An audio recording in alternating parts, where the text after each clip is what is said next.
পৃথিবীতে কোনো পেশার কথা কোরআনে উল্লেখ নেই, শুধু ব্যবসার কথা বলা আছে। আশারে মুবাশশারা যারা জান্নাতের সুসংবাদ পেয়েছেন, যে 10 জন, তার মধ্যে 9 জনই ব্যবসায়ী ছিলেন। আল্লাহ রাসূল নিজে ব্যবসায়ী ছিলেন, তার ওয়াইফ ব্যবসায়ী ছিলেন, তার 4 খলিফা ব্যবসায়ী ছিলেন। ব্যবসায়ী হওয়ার জন্য এত হীনমন্যতা ভোগেন কেন? হীনমন্যতা ভোগেন কেন? আপনার সবসময় মনে করেন টাকা লাগবে, ব্যবসার টাকা ছাড়া তো ব্যবসা হয় না। না, যারা বড় বড় ব্যবসায়ী হয়েছে তাদেরকে জিজ্ঞেস করে দেখেন তারা কত টাকা দিয়ে শুরু করেছে। তারা কত টাকা দিয়ে শুরু করতে জিজ্ঞেস করে দেখেন। পৃথিবীতে সবসময় টাকা লাগে না ভাই। পাঠাও, উবার, তাদের নিজস্ব কোনো গাড়ি আছে? গাড়ি আছে, একটা গাড়ির মালিক তারা, কিন্তু লক্ষ লক্ষ গাড়ি। পৃথিবীর যে দেশে যাবেন উবার আপনার অ্যাক্টিভ। পৃথিবীর কোটি কোটি গাড়ি তারা ডিল করে কিসের মাধ্যমে? শুধুমাত্র একটা সফটওয়্যার কারণে।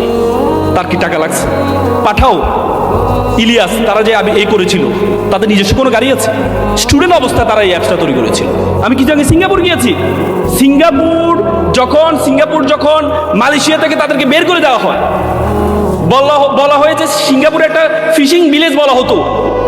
ফিশিং ভিলেজ মানে সেটাতে মাছ ধরার একটা গ্রাম।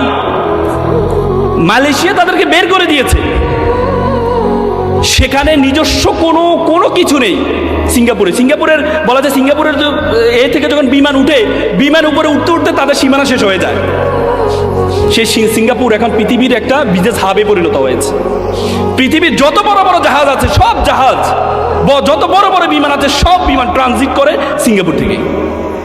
যে পানিটা পর্যন্ত তারা কিনে নেয়, সে পানিটা তারা বিক্রি করে। নিজস্ব কিছু নেই।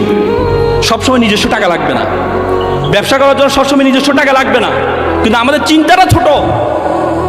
ব্রিটিশরা যখন আমাদের উপমহাদেশে আসছিল, তখন আমরা 7th richest country all of the world, আমরা পৃথিবীর 7ম ধনী দেশ ছিলাম। আপনাদের জানেন ঢাকা শহরে মানুষ আসে কেন? ঢাকা শহরে সুযোগ সুবিধা বেশি, এই জন্য আসে। টাকা আছে এই জন্য আসে। ব্রিটিশরা এখানে কেন আসছেন? কারণ এখানে টাকা আছে। এখানে টাকা আছে। ব্রিটিশরা যাওয়ার সময় আমাদের মাথার মধ্যে ঢুকিয়ে দিয়েছে যে ছেঁড়া খাতায় শুয়ে লাখ টাকার স্বপ্ন দেখিও না। ব্রিটিশরা আমাদের শিক্ষা ব্যবস্থার মধ্যে ঢুকিয়ে দিয়েছে, তোমরা অ্যাপ্লিকেশন করো কেরানি পদে চাকরির জন্য আবেদন। কেন? সিইও পদে চাকরির জন্য আবেদন শিখাইতে পারে না আমাদেরকে?